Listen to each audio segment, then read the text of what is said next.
पहले भाग में हमने पढ़ा था कि गौतम बुद्ध का एक गांव में आश्रम होता है जहां पर एक गुरुदेव रहते हैं। साथ ही साथ गुरुदेव के साथ बहुत सारे शिष्य रहते हैं। उनमें से एक शिष्य दूसरे शिष्य से अपने आप को श्रेष्ठ समझता है और गुरुदेव के आगे सबसे सर्वश्रेष्ठ शिष्य होने का दावा करता रहता है। इसके बारे में हमने पढ़ा था। अगर आपने पहला भाग नहीं पढ़ा है तो इसका लिंक मैं डिस्क्रिप्शन में दे दूंगा, प्लीज जाके जरूर देखिएगा। तो चलिए दूसरा और आखिरी भाग स्टार्ट करते हैं। गुरु की ये बात उस शिष्य के दिल में चोट कर गई। वो बिना कुछ बोले वहां से वापस चला गया और खुद को अपनी कुटिया में बंद कर लिया। वो केवल अपने जरूरी कामों के लिए ही कुटिया से बाहर निकलता था, बाकी सारे समय कुटिया के अंदर ही बैठा रहता। 15 दिन बीत चुके थे और आश्रम के लगभग सभी शिष्यों का संकल्प अब तक टूट चुका था, लेकिन उसका संकल्प अभी भी जारी था। संकल्प लेने के बाद से अब तक उसने एक शब्द भी नहीं बोला था। सारा आश्रम हैरान था कि इतना बोलने वाला इंसान चुप कैसे हो गया।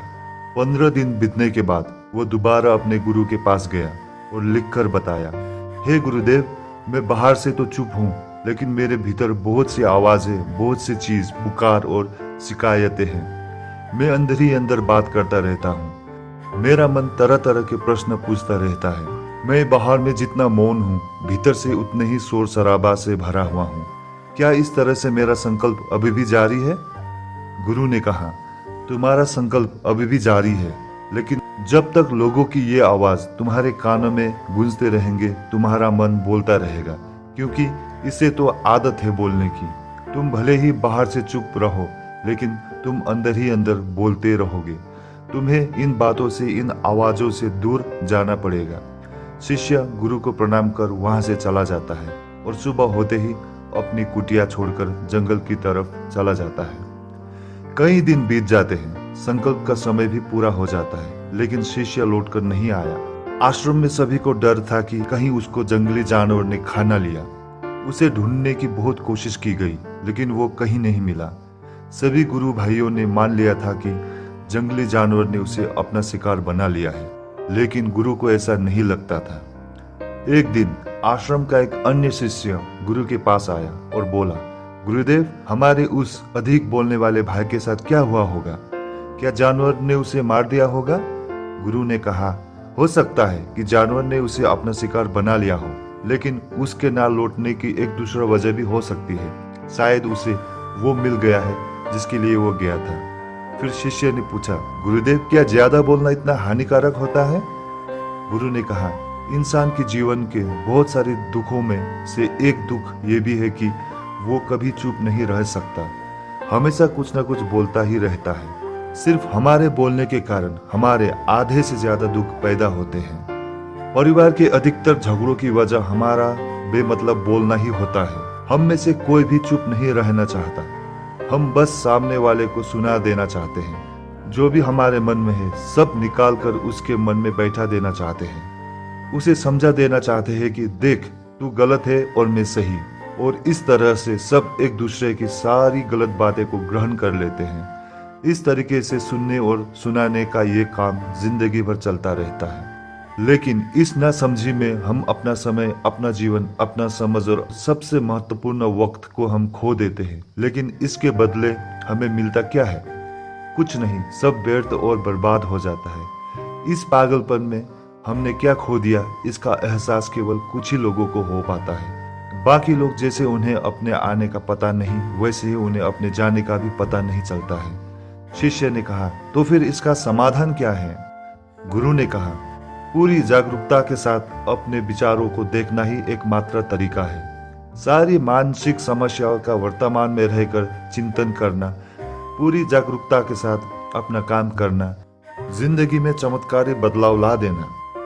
उसके बाद वो शिष्य गुरु से अपना प्रश्न का उत्तर प्राप्त कर उनको प्रणाम करके वहां से चला गया।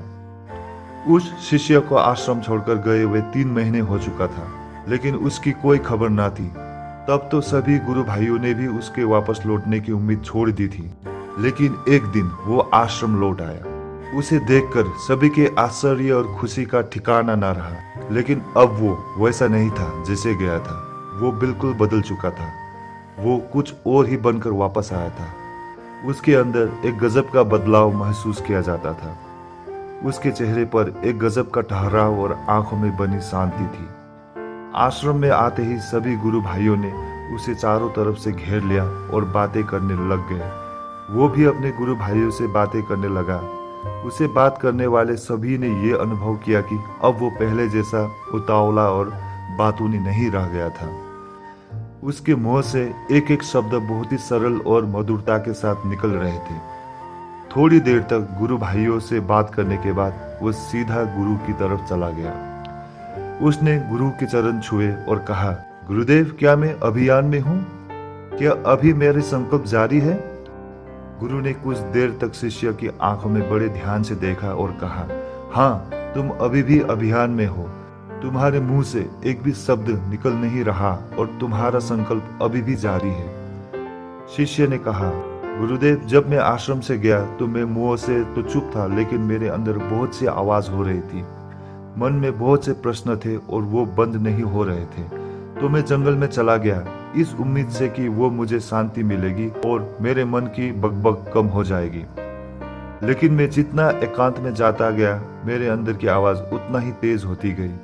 मेरे भीतर की पुरानी से पुरानी आवाज मुझे सुनाई देने लगी। तब जाकर मैंने महसूस किया कि मैं कितना गलत कर रहा था। जब मैं अपने परिवार वालों, दोस्तों को और गुरु भाइयों को बुरा भला कहता था तो उस समय मुझे लगता था कि मैं सही कर रहा हूँ। जब मैं गुरु भाइयों की एक दूसरे से चुगली करता था और उसका मजाक बनाता था, तब भी मुझे ये लगता था कि मैं उनसे बेहतर हूँ और मैं सही कर रहा हूँ। लेकिन उस दिन मैंने पहली बार महसूस किया कि मैं कितना गलत बोलता था। काफी दिनों तक ये सारे शोर और शिकायतें मेरे अंदर चलती रही, लेकिन धीरे धीरे करके एक दिन ये सारी आवाज मेरे अंदर से समाप्त हो गई। अब मैं भीतर से भी मौन हो गया।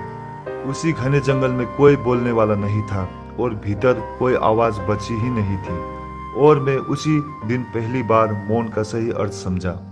मेरे चारों तरफ बहुत शांति थी। हालांकि अभी भी कुछ आवाज आ रही थी जो पहले भी आती थी, लेकिन मैं उन्हें सुन नहीं पाता था। पर अब वो सभी आवाज जो मुझे स्पष्ट रूप से सुनाई दे रही थी, वो थी हवा के चलने की आवाज, चिड़िया की चहकने की आवाज और पानी की बहने की आवाज। ये सभी आवाज ही मैंने पहली बार पूरी होश पूर्वक सुनी। अपने चारों ओर इतनी शांति मैंने पहले कभी महसूस नहीं की थी। तो इस शांति को भंग करने के लिए मैंने पहली बार अपने मुंह से कोई शब्द निकाला। मैं चिल्लाया, हे ईश्वर, ये कैसी शांति है? सब कुछ इतना शांत क्यों है? ऐसा क्या हो गया? लेकिन मेरे चिल्लाने के बाद भी शांति भंग नहीं हुई। सब कुछ पहले जितना ही शांत था। बाहर भी और भीतर भी उतना शांत रहा।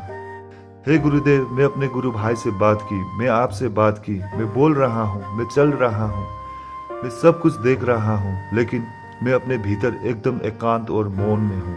जब मैं खुद में भी शोर करना चाहता हूँ, तब भी एकांत में ही होता हूँ। अब सब दिखाई पड़ने लगा है, सब सुनाई पड़ने लगा है। गुरु ने कहा, जब तक हम बाहर की तरफ बोलते रहेंगे, भीतर अशांति ही रहेगी। लेकिन जिस दिन हम भीतर की तरफ मुड़ जाएंगे, तब हमारे मुंह से कुछ भी निकलेगा, हम शांत रहेंगे।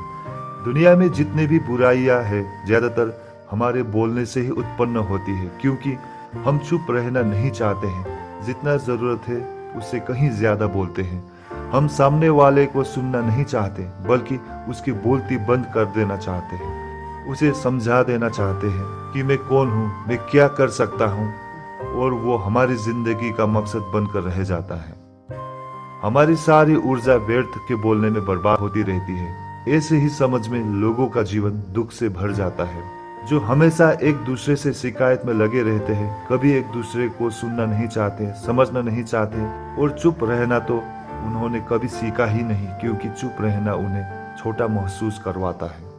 दुनिया की सभी लड़ाइयों का कारण हमारा बोलना ही है, इसलिए हमें सिर्फ उतना ही बोलना चाहिए जितना जरूरी हो, क्योंकि व्यर्थ का बोलना ऊर्जा को नष्ट करना है, और ये बोलना ही हमें कभी अपने भीतर की ओर लौटने नहीं देता है, क्योंकि ये हमें बाहर की ओर खींचकर रखता है, और बाहर ही है क्या, इस संसार के अलावा। लेकिन अगर अपने भीतर के संसार की ओर मोड़ना है तो इस मुंह को बंद ही रखना चाहिए। और जितने में बुद्ध हुए, आत्मज्ञानी हुए, वो सभी एकांत की ओर भागे ताकि उन्हें ज्यादा ना बोलना पड़े, ज्यादा सुनना ना पड़े। वो एकांत में रहे और शांत रहे, इसलिए आसानी से भीतर की यात्रा कर पाए। लेकिन अगर कोई चाहे तो इस संसार में रहकर भी एकांत में रह सकता है, शांत रह सकता है, लेकिन इसके लिए उन्हें अपनी ऊर्जा बचानी होगी, जिसे वो अब तक अपने व्यर्थ के शब्द में बर्बाद कर रहे थे। इस कहानी की सीख ये है कि व्यर्थ का बोलना ऊर्जा को नष्ट करना है, और ये बोलना ही हमें कभी अपने भीतर की ओर लौटने नहीं देता, क्योंकि ये हमें बाहर की ओर झुकाए रखता है। और जिन्हें भीतर की यात्रा करनी है उन्हें अपनी मुंह को बंद ही रखना चाहिए। चुप रहने में ही अद्वितीय शक्ति है। यदि हम सही समय पर सही शब्दों का प्रयोग करें तो हम अपने जीवन को सकारात्मक दिशा में बदल सकते हैं। मौन रहकर अपने जीवन आत्मा की गहराई में जा सकते हैं और भीतर में शांति का अनुभव कर सकते हैं। इससे हम अपने विचारों और भावनाओं को साफ करके अपने जीवन को सकारात्मक बना सकते हैं। हमें चुप रहने की कला सीखनी चाहिए ताकि हम अपने शब्दों का सही प्रयोग करके अपना और दूसरों का जीवन बेहतर बना सके।